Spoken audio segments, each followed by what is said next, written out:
Bem-vindos! E se houvesse um mapa detalhado para toda a realidade, desde a estrutura do cosmos até o propósito da nossa própria existência? É que hoje vamos mergulhar num texto que se propõe a oferecer precisamente isso. E tudo começa com a pergunta, não é?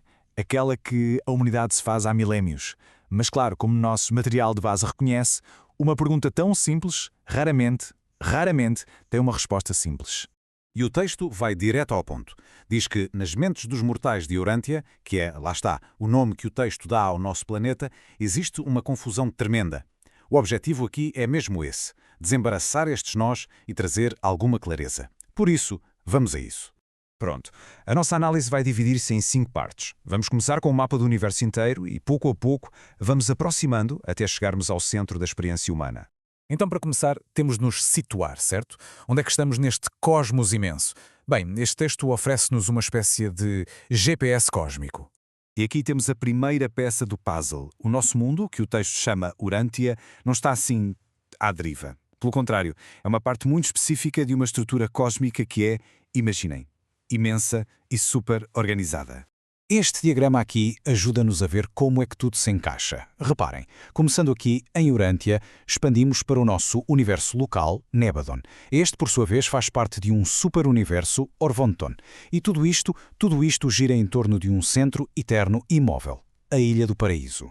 O que é realmente fascinante nisto é que, de repente, o cosmos deixa de parecer caótico. Passa a ter uma ordem, uma geografia, bastante clara até. Ok, agora que já temos o mapa, podemos começar a dar-lhe significado, não é? Vamos então analisar 3 conceitos-chave que, vamos ser honestos, são muitas vezes confundidos. Deidade, divindade e Deus. Olhem para este quadro. Acho que clarifica isto de uma forma brilhante. Vamos pensar nisto assim. A deidade é como o oceano inteiro, vasto, impessoal, a totalidade.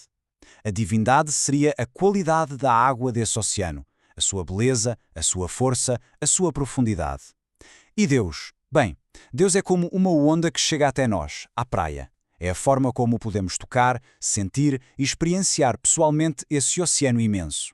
E é aqui que as coisas ficam, se calhar, ainda mais interessantes, porque o texto argumenta que quando dizemos Deus, na verdade não estamos a falar de uma única entidade. Estamos a falar de 7 personalizações diferentes da deidade e cada uma delas tem uma função muito específica.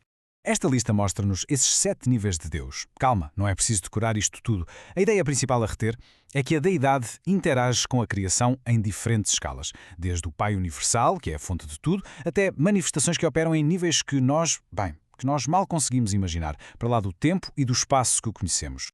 Mas vamos focar-nos num deles em particular, Deus, o Supremo. Este é descrito como o Deus em evolução. O que é que isto quer dizer? Quer dizer que é a parte da deidade que está a crescer, a tornar-se real, aqui e agora, na nossa realidade de tempo e espaço.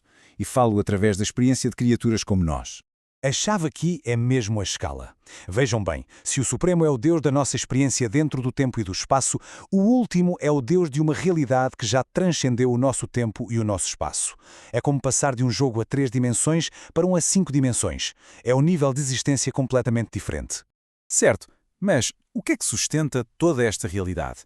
Na base de tudo isto, o texto descreve aquilo a que poderíamos chamar o motor da realidade. 3 forças fundamentais, eternas, conhecidas como os absolutos. Podemos pensar nestes 3 como os pilares de toda a existência. De um lado, temos o absoluto da deidade, que é a fonte de todo o propósito, de todo o espírito. Do outro, o absoluto inqualificável, que é a fonte de toda a matéria e energia, o material bruto do cosmos, por assim dizer. E a fazer a ponte, o absoluto universal. Ele atua como o grande unificador, o coordenador que garante que estes 2 lados da moeda, o divino e o não divino, trabalhem em perfeita harmonia para criar a realidade como nós a conhecemos.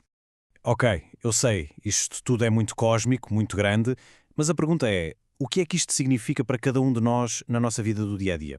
Bem, o texto diz que a chave, a ligação entre o macrocosmo e o microcosmo, é uma coisa chamada personalidade.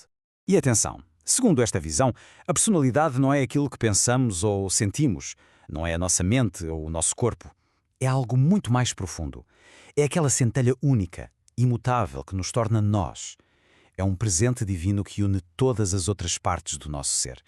Então, o ser humano é visto aqui como uma união de 4 elementos. Temos o corpo físico, claro, a mente, que pensa e sente, um fragmento de espírito divino que habita em nós e alma. Mas a parte mais fascinante é esta. A alma não é algo que nos é simplesmente dado. É algo que nós construímos, que nós fazemos crescer. Ela emerge da união entre a nossa mente e o nosso espírito e desenvolve-se com cada escolha que fazemos para nos alinharmos com esse guia interior. No fundo, o que este texto nos oferece é uma estrutura, bem, extraordinária, uma que liga o ponto mais distante do cosmos ao centro da nossa alma. Um modelo de realidade onde, supostamente, nada é o acaso e cada vida tem o seu lugar. E a questão que fica a parar no ar é esta.